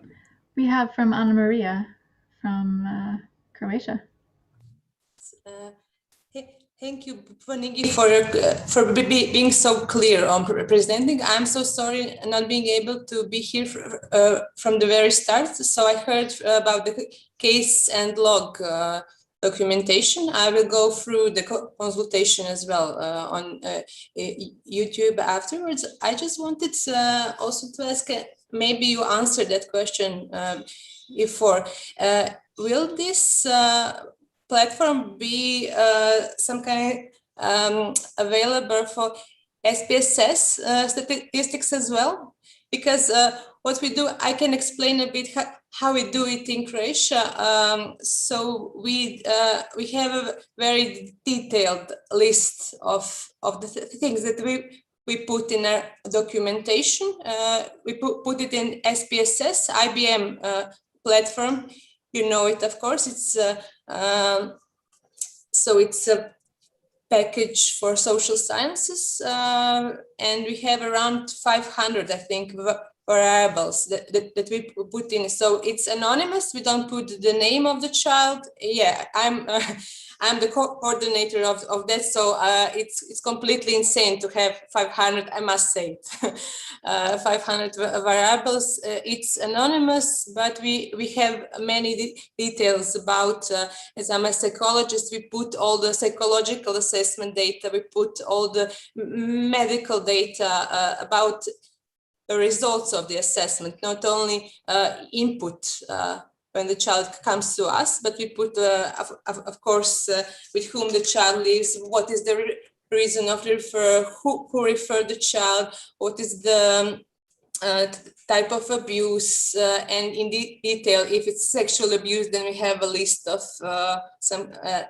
and then we analyze it, and it's we do it for, of course, annual report, month report, but we also have, as we are healthcare sector, they ask us, the health asks us how many cases of witnessing domestic violence do you have? And just recently, it was very valuable to see the rise of children, of the number of children who are referred to us due to witnessing domestic violence in the pandemics. So sometimes we answer to our own questions regarding type of abuse and the patterns of trauma the children experience. So it's nice to have this data for our own papers that we write, but sometimes there are the stakeholders who ask us questions. So I was just thinking, is it somehow possible to have it also available for this SPSS data to be comparable in this hub as well? We touched that briefly earlier when it comes to exporting data to our systems. And that's another area where we have made sure that the platform is wide enough for us to provide local varieties when it comes to your needs and when it comes to the next Barnahus needs. And we're happy to work with you in the future as you move into the hub, into looking into, will it be useful for us to build a bridge out of the system for certain areas entered into another system, if that is possible. So it's nothing that comes automatically out of the system, because we're guessing that the need will be different for each country, or even for each Barnahus, or they might be local. So we're trying to keep doors open without producing all bridges that might be needed for the future. Does that answer your question, Anna Maria? Yes. Thank you, Anders. Okay.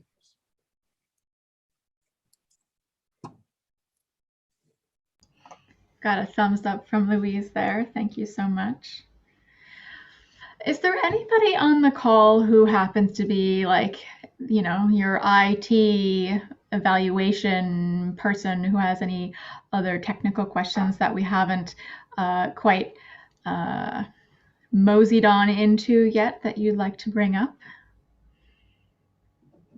Now is the time. And as you consider that, I actually did find some notes from a time that we discussed the data protection assessment that Ireland has done. And I think the key takeaway there for me was about, thinking about GDPR. And this policy, for me, highlights the need to have clear business reasons for collecting data. And some reasons that came up for Ireland as very good ones included for service planning, for developing common directives, for policy planning, and for harmonization of services. So if you're in a position where you would like to convince some decision makers that this is a good tool and that it suits those purposes, that's a tip from me to you based on conversations we've had with Ireland.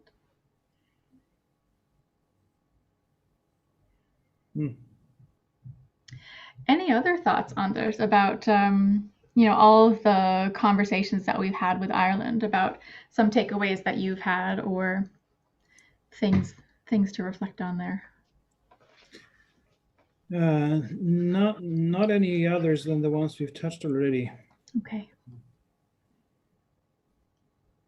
I don't think. I would like to add that I think the analytics part that is not the policy compliance overview, the case and the consultation analytic part. We have been doing those analytics for many tools for many years, and I think to some degree, I think our communication and the CBSs as a hub for the requirements will create a good overview for you to be able to measure important data and the timelines and so on. So I think the need for integration with other systems might be less important than you would think, but time will tell, I guess. So we're open to find the best solution, but I think there are a lot of metrics and a lot of things that you can measure from the tool that will sort of build a good picture on how your cases and consultations are going and how your Barnahus is working. So that's. Thank you. Louise has asked about, I guess, inputting of data, if it's by an administrator or a range of Barnahus staff. I think it could be both. There can be a team of people who are able to put in their cases, but it also could be centralized to one person. It could be centralized to one person. I don't know if you heard me, my things. And when it comes to especially consultations, the timeline will be could be helpful for many members on the staff to get a quick overview of what's been going on in this case. So it's more than just entering the data, I guess. Yeah, I just had a question about whether or not in the Irish example there was anything around sometimes some subjective interpretation of the different variables, whether or not there was any learning about it matters if different people are inputting, or a basic level of training that people need on the tool, just to ensure, I suppose, validity of your data, to make sure that everyone interprets the questions the same way. Otherwise you'll end up with some unusual things happening. Absolutely. They actually did make a little handbook in a Word document about this exact thing. And we're going to take those learnings, those little eye things where you can hover over and get tips about what goes in there. So that's one of the next steps that's going to be happening very soon on our end, so that we can, as you say, make sure the consistency of the data across people and across places. That's what we realized, because we're just 5 people at our Barnahus, but still, and it's not complicated things to kind of cross in these little squares and things, but still we realize that some of us thinks a little bit different about some things. So as much as possible, we let our assistant do the information gathering to kind of minimize subjective. You think it's so simple and clear, but still it can be interpreted in different ways. Oh, I thought it was this, and oh, I thought you meant this. So how, even if you have a manual and so on, yeah, what you put in, it's what you get out. So it's important to get in the right way. Yeah. It sounds like it will be important for us to have meetings of our administrators so that they can discuss these things and discover these differences that we need to take into consideration. Shauna, should we say something about our plan of how to roll out the hub to different barnahouses throughout the year? Yeah. Go for it. Okay. So now what's going to happen now, because we've been basically working until yesterday evening with putting this together. I guess about a week ago we demoed this for staff at CBSS, and we've been working up till now to take the hub to where it is. So now we will go into a short period of I guess acceptance, accepting the tool from CBSS as ordering the tool. So they'll work through this, and we're going to put in the information little things, and we're going to add all the quality standards. You saw a couple of them under the analytics. We're going to make sure that all hundreds or a few hundreds are in there, just securing everything within the tool. So then we're hoping that within less than 2 months we should be able to move a first barnahus into the hub for a live to use the hub 100%. That's our plan, and then hopefully we can add a few more barnahuses into the system throughout the fall, and we'll take it from there. I guess we'll do one at a time, especially now in the beginning, to make sure that we do this to make sure that everything works as expected. That sounds great. And then, as many of you on the call know, the Promise 3 partners in particular have priority here in the order of operations, but the others, we are aiming to find a slot for you to jump in as well, depending on your own internal procedures and assessments and whatever else that you need to do. So I think a good next step for those of you who are interested to take that next step would be to send me an email. You all have my email because I sent out the calendar invite for this call today. You can send me an email saying that you're interested to take the next step, and maybe just give me an indication of when, like as soon as possible in 2022, what's a reasonable timeline here.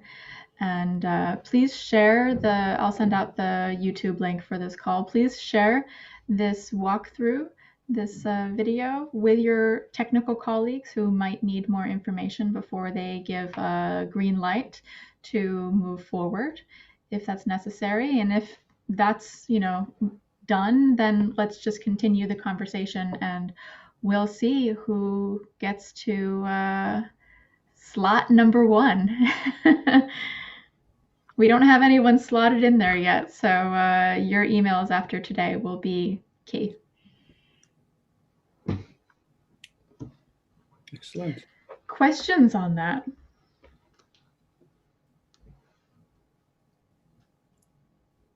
Well, for me, I have a lot of questions since we already have Bonigi, but I guess I'll take that with you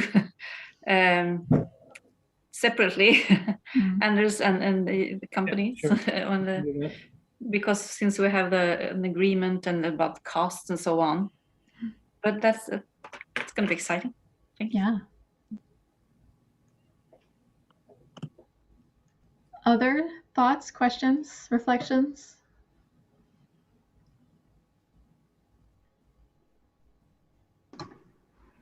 I suppose for us, Shauna, just for we're in Scotland, and just we're at the stage of developing our first Barna house, and it's just great timing to hear all of this and really kind of think through. So I imagine on the call that people are at different stages of their development, but actually to start planning this and thinking about this tool for us being operational towards the end of the year, you know, the start of next year, then, you know, that it's kind of, it's great timing and a huge amount of work that's involved in these things. So hugely appreciated. Super. That's a great reason to have this call, so that you all can start thinking about your planning and how about your needs.